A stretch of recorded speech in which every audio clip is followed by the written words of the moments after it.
সম্মানিত দর্শক মন্ডলী, আসসালামু আলাইকুম। দেশ এবং দেশের বাইরে যে যেখান থেকে দেখছেন সবাইকে আন্তরিক শুভেচ্ছা এবং অভিনন্দন।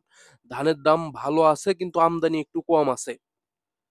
30শে সেপ্টেম্বর রোজ মঙ্গলবার চলে আসলাম আপনাদের মাঝে ধানের আপডেট নিয়ে। মিনিকেট ধান, কাটারি ধান এবং সুবর্ণলতা ধানের আপডেট নিয়ে।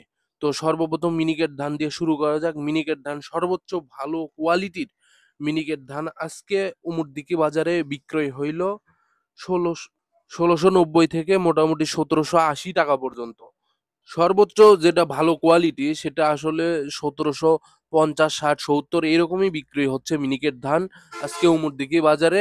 এবং কাটারি ধানটাও দামও সেম। কাটারি ধানও বিক্রয় হচ্ছে ১৭৫০, ৬০, ৭০ এরকম। মানে দুইটা ধান আগে কম বেশি ছিল, কাটারি প্রায় ১০০ টাকা বেশি থাকতো মিনিকেটের থেকে।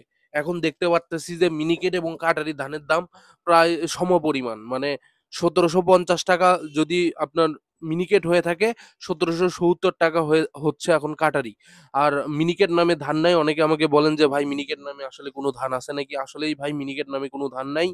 জিরা শাহিল ধানকে আমরা মিনিকেট ধান বলে থাকি আমাদের আঞ্চলিক ভাষায়। আর এইদিকে ৪০ কেজিতে মন বরাবরই বলে থাকি আমি যে ৪০ কেজিতে মন, ৪০ কেজি ১০০-২০০ নেয়। বস্তার কারণে নেয়। যেহেতু এখানে প্লাস্টিকের বস্তা আপনারা ভিডিওতে দেখতে পারেন। প্লাস্টিকের বস্তা ব্যবহার হয়, যার কারণে ১০০ থেকে ২০০ গ্রাম সেখানে নেয়া হয় বস্তার ওজনটা। কিন্তু মূল ধান ৪০ কেজিতে ওজন করে নেয়া হয়।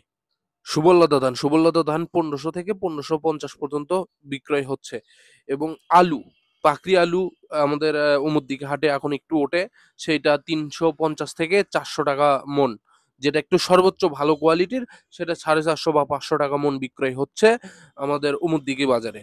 এবং সরিষা সর্বোচ্চ ভালো কোয়ালিটির সরিষা বিক্রয় হচ্ছে ৩৯০০ থেকে ৪২০০ টাকা মন আমাদের অমুদিকে বাজারে। আর আপনারা কে কোথা থেকে দেখছেন অবশ্যই কমেন্ট করে জানাবেন এবং অবশ্যই আপনারা একটু শেয়ার দিবেন। শেয়ার দিলে আমার কাজের অনুপ্রেরণা জাগে এবং কাজ করতে খুবই ভালো লাগে। আপনাদের জন্য নিয়মিত এখন থেকে মরিচের আপডেটটাও পাবেন।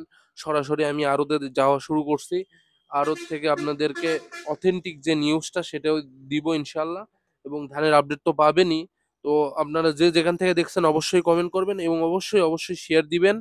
এই সময় অনেক কৃষকের জমিতেই দেখা যাচ্ছে যে বাদামি ঘাস ফড়িং অর্থাৎ কারেন্ট পোকা অত্যন্ত আক্রমণ করতেছে আমন ধানের। আপনারা অবশ্যই চিকিৎসাটা নিবেন। অবশ্যই নিথান পাইরান বা পাইমেট্রোজিন গ্রুপের ওষুধটা ব্যবহার করবেন। পাশাপাশি মাজরার বা অন্যান্য যেকোনো রোগের যদি আপনাদের ওষুধ লাগে এবং যদি কোনো পরামর্শ লাগে অবশ্যই কমেন্ট করবেন।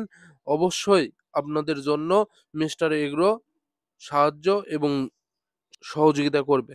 সবাইকে ধন্যবাদ।